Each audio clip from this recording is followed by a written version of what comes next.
какво се превръщат мечтите? Следва историята на 8-кратната републиканска шампионка по ветроходство Карина Вангелова, която замени лодката с скалпел. Младата жена отказала предложение да стане треньор в елитен клуб в Съединените щати. Избрала да остане в България, за да стане лекар. Алеша Шаламанов се срещна с нея. Израснала е в Несебър. Баща ѝ е капитан на риболовен кораб, а брат ѝ състезател по ветроходство. И тя решила да се качи на лодката и станала част от националния отбор на България. Впоследствие станах 8 пъти републикански шампион на България по ветроходство.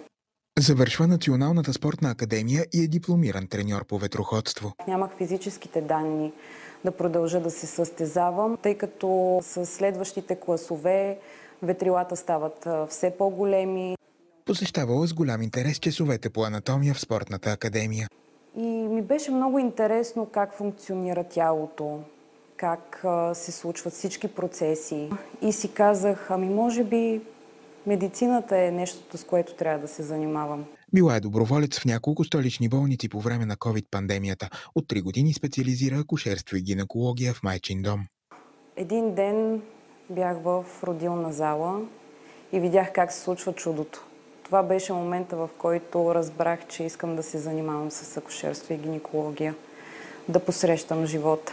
Доктор Вангелова няма намерение да заминава за чужбина.